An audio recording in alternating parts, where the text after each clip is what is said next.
뭐라고 해야 될지 할 말을 잊었습니다. 제가 좋아하는 찬양인데 또 우리 남성분들이 많은 분들이 또 씩씩하게 이 찬양을 고백해 주셔서 감사하고, 뒤에서 잠깐 사명에 대해서 저의 목회에 대해서 잠깐 생각해 봤습니다. 오늘 갈렙, 야고보, 요한 헌신 예배로 드려지는데 먼저 하나님께 감사드리고, 오늘 이 찬양의 고백처럼 정말 주님 앞에 사명자로 사시는 우리 갈렙과 야고보, 요한 여러분 되시길 주님의 이름으로 축복합니다. 그리고 모두가 되시길 다시 한번 주님의 이름으로 축복합니다. 오늘 하루도 수고 많으셨는데 서로 인사하겠습니다. 오늘도 수고 많으셨습니다. 감사해요. 오늘도 섬겨주시고 예배 자리에 함께 해주시고 이곳저곳에서 이 모양 저 모양으로 함께 해주셔서 정말 감사드립니다. 오늘은 이후에 우리 또 일이 있어서 오늘 본문의 말씀을 함께 상고해 보도록 하겠습니다. 영화나 드라마를 보면 저는 그 장면이 참 통쾌하거든요. 가끔 보면 이 장면들이 나와요. 무슨 장면이냐면 주인공이 위기에 빠졌을 때에 의외의 인물이 혜성같이 등장하는 경우가 있어요. 저 인물이 여기서 나오네? 하면서 그 의외의 인물이 혜성같이 등장해서 이 주인공을 도와줘서 그 위기를 이렇게 헤쳐나가는, 극복하는, 저는 그런 장면이 나올 때 의외의 인물이 나왔을 때 참 통쾌합니다. 예수님의 십자가 순환도 위기가 있었습니다. 정말 큰 위기가 있었죠. 오늘 본문이 그 위기를 잘 말해주고 있어요. 그때 혜성같이 등장한 두 명의 의외의 인물이 있었으니, 하나는 구레네 시몬이고요, 또 하나는 오늘 우리가 살펴볼 아리마대 사람 요셉입니다. 오늘 줄여서 그냥 요셉이라고 표현하겠습니다. 예수님이 6시간 동안 오전 9시부터 오후 3시까지 그 6시간 동안 십자가 위에서 그 엄청난 십자가의 고통, 절망, 무거움, 영적인 고통과 사투를 벌이고 씨름하시다가 결국은 6시간 만에 운명을 하시지요.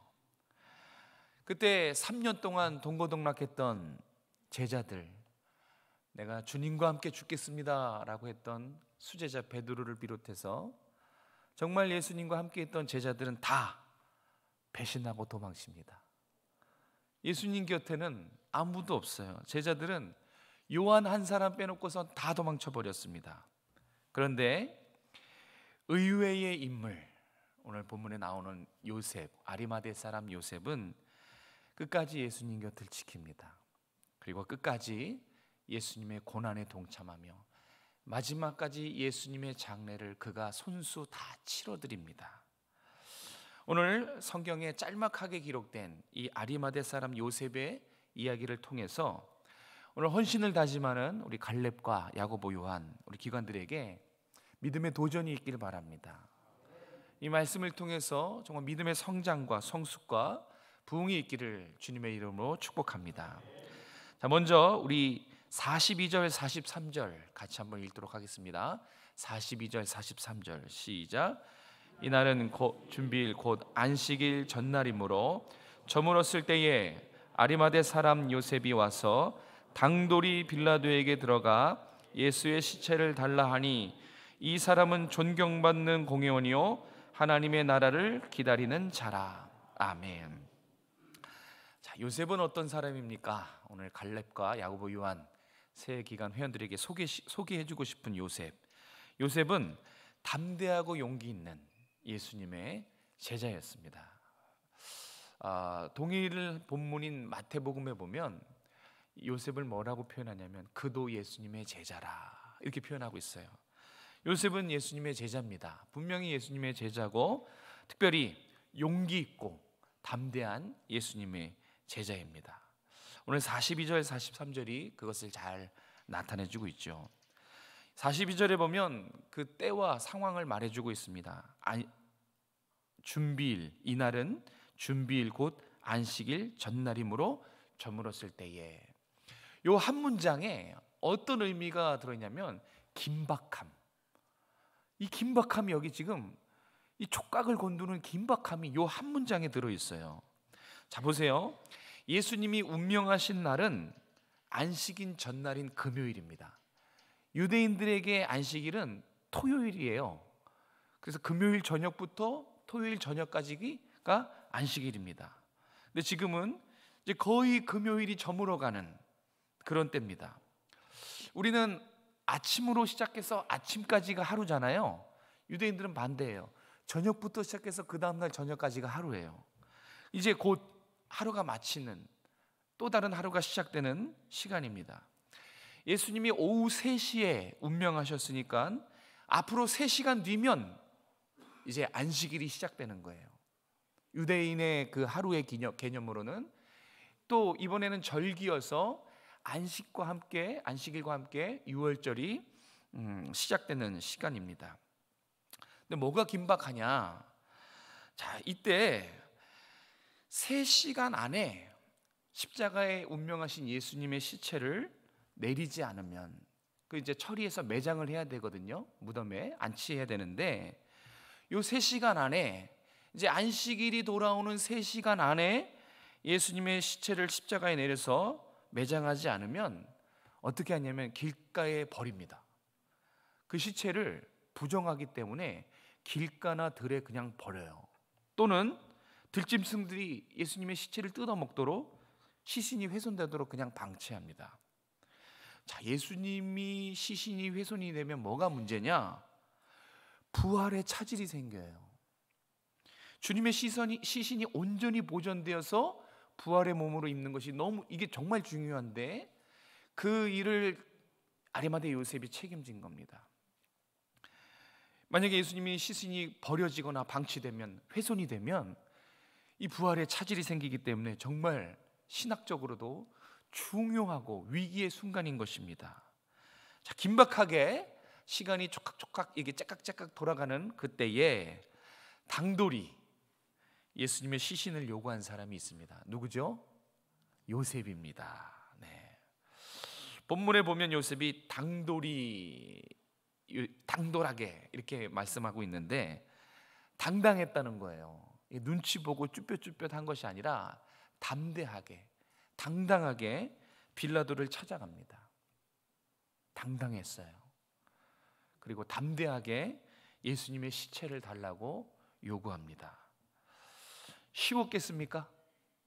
제가 이제 말씀드릴 건데 지금 이 요셉이 보여주는 행동, 지금 이 행동 하나하나는 목숨을 건, 전부를 건 행동이라는 것을 꼭 말씀드리고 싶습니다. 쉽지 않았어요. 각오와 결단이 필요했습니다. 정말 내가 사명자다, 어디든지 주를 위해서 살겠다, 이 각오가 없으면 못하는 행동들입니다. 시신은 가족만 인계할 수 있어요. 가족만 그 시체를 요구할 수 있습니다. 그런데 그마저도 예수님은 지금 정치적 반역자로 죽으셨어요. 그래서 반역자의 시신은 가족이라 할지라도 잘 내주지 않았습니다.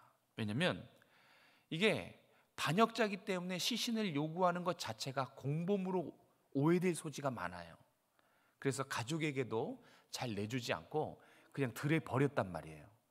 그냥 이 짐승들이 뜯어먹도록 아주 극악무도한 죄인이라고 생각했기 때문에 죽는 순간에도 그 시신을 훼손시켜요. 짐승들이 뜯어먹도록. 그런 지금 상황입니다. 가족만 요구할 수 있는데 그마저도 쉽지 않은 상황에 당당하게 빌라도에게 예수님의 시체를 달라고 요구합니다. 그리고 지금 종교 지도자들이 유대 사회에 어떤 지령을 내렸냐면은 예수님을 따르거나 예수님을 시인하거나 예수님을 돕는 자를 어떻게 하기로 했냐면 출교시키기로 결의했어요. 출교는 유대 사회에서 완전히 떠나는 것입니다. 그냥 이 종교 생활을 못하는 게 아니에요.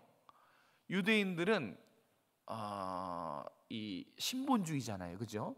그래서 종교가 중심인 나라란 말이에요. 그런데 종교를 못하게 하고 예배를 못 드리게 하는 것은 정말 사회에서 떠나는 것입니다. 그렇게 출교하기로 결의한 상태입니다. 그리고 요셉은 바로 그 결정을 내린 산헤드린 공의회에 멤버예요. 우리가 성경을 보다 보면 이 산헤드린 공의회가 자주 나오죠. 산헤드린 공의회는 뭐냐면 유대의 최고의 의결 기구입니다. 여기는 단 70명밖에 포함이 들어갈 수가 없어요.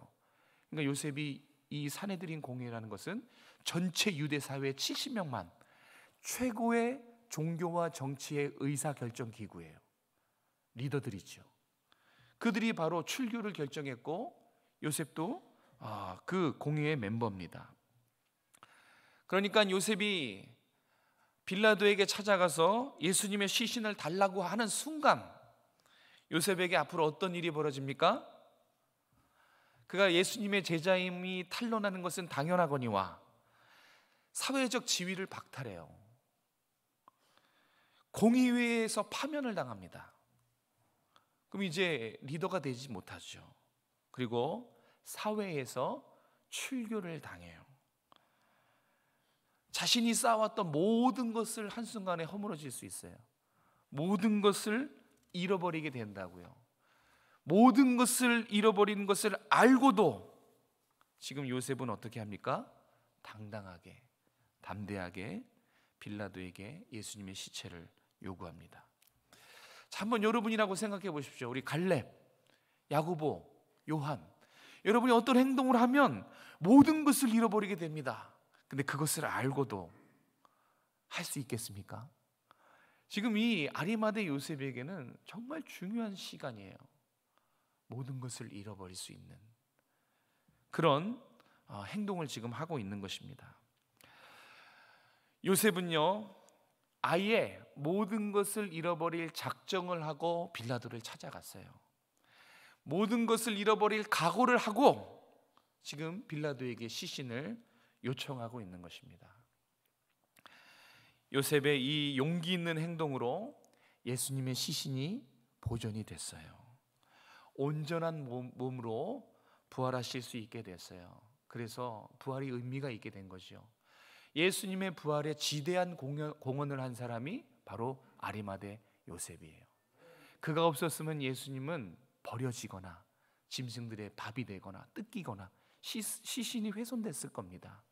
그런데 요셉이 모든 것을 잃어버릴 것을 알고도 지금 빌라도에게서 시신을 요구하고 그 시신을 매장하고 장례를 치러주고 있는 것입니다.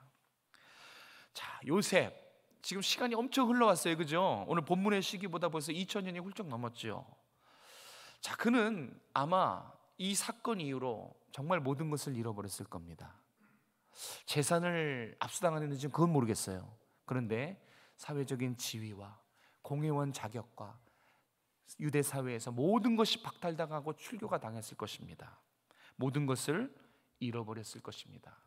자, 그런데 그가 지금 어디서 무엇을 하고 있을까요? 그때 그 순간에는 모든 것을 잃어버렸을지 몰라도 지금은 분명하게 말할 수 있는 것은 그는 천국에서 주님과 함께 영원한 생명을 누리고 있을 것입니다. 요셉은 좋은 쪽을 선택한 거예요. 현실을 선택한 것이 아니라 미래를 선택한 것이고 이 땅에 매인 것이 아니라 하나님 나라의 것을 선택한 것입니다. 그래서 마가가 이런 요셉을 다음과 같이 표현합니다. 하나님의 나라를 기다리는 자. 정확하게 표현했죠. 하나님의 나라를 기다리는 자가 바로 요셉의 그런 모습에서 분명하게 드러날 수 있는 것입니다. 우리 오늘 헌신을 다짐하는 사랑하는 갈렙과 야고보, 요한 우리 회원들에게도 이 요셉처럼 용기 있는 담대한 신앙이 되시기를 주님의 이름으로 축복합니다. 하나님 나라를 바라보십시오. 좋은 쪽을 선택하십시오. 이 땅의 것이 아니라 하나님 나라를 바라보고 하나님의 뜻에 서서 하나님의 것을 선택하시는 여러분 되시길 주님의 이름으로 축복합니다. 자, 두 번째는 46절 함께 읽겠습니다. 46절 시작. 요셉이 세마포를 싸서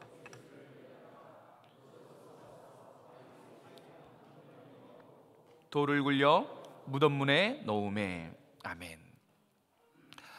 예수님의 장례를 친절하게 정성껏 지금 진행하고 있는 모습입니다. 이 모습을 통해서 두 번째로 요셉은 어떤 사람입니까? 요셉은 진심으로 예수님을 사랑한 제자입니다. 우리 모두가 그렇게 되길 축복합니다. 진심으로 예수님을 사랑하는 우리 모두가 됐으면 좋겠습니다.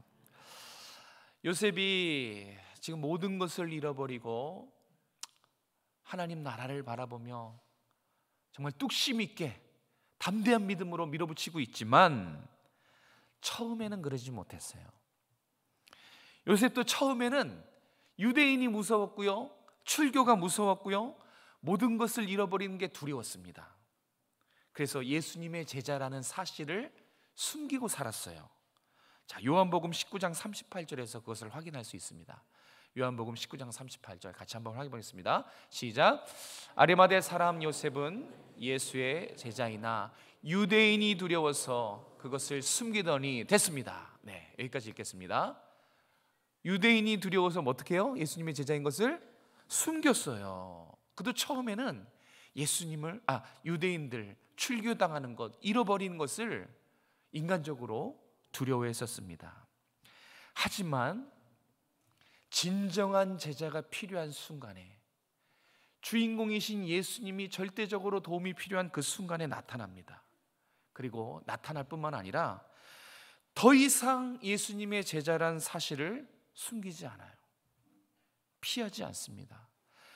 3년 동안 동고동락한 제자들은 다 피하고 도망쳤지만 오히려 아리마대 사람 요셉은 숨겨있던 자신의 신분을 드러내고 도망치지도 않고 적극적으로 당돌이 예수님의 십체를 요구하고 고난에 동참하고 있는 모습을 확인할 수 있습니다. 그는 예수님의 시신을 인계받았을 뿐만 아니라 오늘 본문에 나와 있죠. 46절에 보면 자신이 죽으면 사용하려고 이렇게 파놓은 무덤, 그 무덤을 예수님께 양보합니다. 그리고 정성껏 유대의 장례법에 따라서 예수님의 장례를 손수 치러드립니다. 그것이 우리가 방금 읽은 46절 말씀 속에 다 포함되어 있는 것입니다. 시체를 요구하고 장례를 치르는 것, 그거는 누구의 몫인 줄 아십니까? 아까 시체를 요구하는 건 누구의 몫이라고 그랬어요? 가족이에요. 시체를 요구하고 장례를 치는 것은 다 순전히 가족의 몫이었습니다. 지금 요셉을 보십시오.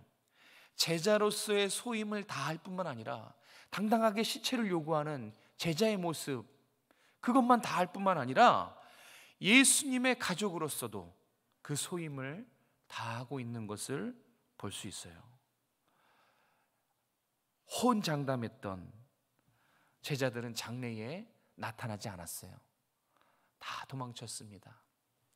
그런데 요셉은 끝까지 제자로서 그리고 예수님의 가족으로서의 역할을 묵묵히 감당하고 있는 것을 46절이 우리에게 알려주고 있습니다. 우리는 이 용기 있는 요셉의 모습을 통해서 믿음의 사람, 담대한 믿음은 이런 것이구나 라는 것을 확인해 볼 수 있고요. 더 중요한 것, 장례를 정성껏 치러드리는 이 요셉의 모습을 통해서 예수님을 진심으로 사랑한 요셉의 모습을 발견할 수 있습니다. 예수님을 진심으로 사랑했어요. 주위 사람들의 따가운 시선 아랑곳하지 않고 또 이제 곧 파면과 출교가 앞에서 기다리고 있습니다. 그런데 요셉은 유대의 장례법대로 시신을 몰향과 침약으로 깨끗이 닦고 또 예수님의 시신을 깨끗한 세마포로 정성껏 싸맵니다. 유대의 장례법대로 장례를 잘 치른 것입니다. 이게 왜 중요하냐면 훗날 기독교 역사를 보면 훗날 종교 지도자들이 예수님이 공생에 살아계셨을 때 내가 부활할 거다라고 말씀하셨거든요. 유대 지도자들은 똑똑한 사람들이에요. 신학적으로 그 다음에 예수님이 하신 말씀들 다 기억하고 정면으로 반박했던 똑똑한 사람들입니다. 예수님이 자신이 부활할 거라는 그 말이 걸렸어요. 그래서 믿는 건 아니고 혹여나 예수의 제자들이 시체를 도둑질하지 않을까, 그런 마음으로 거짓 주장을 합니다. 종교 지도자들이 예수님의 죽음을 둘러싸고 도적설을 주장해요. 그게 뭐냐면 아까도 말했지만 예수님의 제자들이 몰래 와서 무덤문을 열고 예수의 시신을 도둑질해 갔다. 그리고 부활했다라고 사람들을 또 현혹할 것이다. 여기까지 생각을 내다본 거예요. 그래서 도적설을 주장합니다. 예수님이 시체가 없어졌을 때 제자들이 훔쳐간 것이다. 여러분, 이 도적설은요, 예수님의 부활을 정면으로 도전하는 것입니다. 사람들을 미혹해 하는 것이에요. 부활, 그런 거 없다는 거지요. 이런 지하에 이 부활을 차단하는 거짓 소문입니다. 그것을 퍼뜨려요. 그런데 요셉의 이 헌신, 손수 장례를 치러드리고 예수님의 죽음을 오늘 성경이 확증하고 있지 않습니까? 장례를 치렀다는 건 뭡니까? 죽었어요. 그리고 장례를 치르고 장정 5명이 밀 수 있는 그 동그란 돌문, 그거를 막아놓습니다. 이렇게 함으로써 종교 지도자들의 이 거짓 주장을 드러낸 거죠. 아주 중요한 역할들을 이 요셉이 잘 감당한 것입니다. 마태는 이 요셉을 가리켜서 그도 예수의 제자라 이렇게 표현하고 있고요. 누가는 요셉을 가리켜서 의로운 사람이다 라고 말합니다. 그리고 오늘 우리가 읽어본 마가는 하나님의 나라를 기다리는 자다라고 요셉을 가리키고 있습니다. 자, 예수의 제자, 의로운 사람, 천국을 사모한 자, 다 공통점이 있어요. 다 무엇을 의미하는 줄 아십니까? 요셉이 땅의 것에 매이지 않았다는 거예요. 요셉은 땅의 것에 매이지 않았어요. 바울과 똑같았죠. 세상에 있는 모든 것을 무엇으로 여겼어요? 배설물처럼 여겼어요. 배설물이 뭔지 아시죠? 똥입니다. 세상에 있는 모든 것을 배설물처럼 여겼다는 것이죠. 왜? 기준이 있어요. 그냥 세상에 있는 것을 배설물에 여긴 게 아니라 무엇과 비교했을 때 배설물이라는 거예요.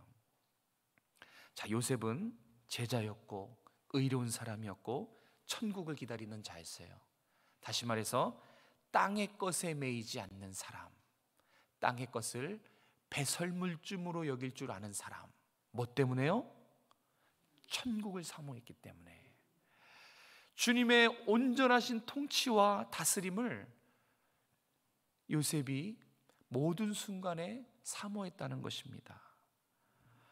그래서 세상의 것을 옆에 기준으로 봤을 때 아무 의미 없는 거예요. 배설물이라는 것은 가치 없다는 뜻이거든요. 왜 세상에 있는 것이 천국과 비교했을 때 가치가 없는 줄 아십니까? 사라지기 때문에 그래요. 영원하지 않기 때문에 그렇습니다.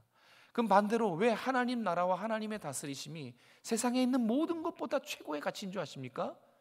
영원하기 때문에 그렇습니다. 하나님 나라를 살고 하나님 나라를 바라보는 사람들은 정말 땅에 매이지 않습니다. 하나님의 뜻대로 살아가는 의로운 사람이죠. 예수님의 제자로 십자가의 길을 묵묵히 걸어가는 사람들입니다. 오늘 아리마대 사람 요셉처럼 하나님이 다스리시는 나라를 사모하고 간절히 기다리는 사람, 그런 성도에게는 한 가지 특징이 발견됩니다.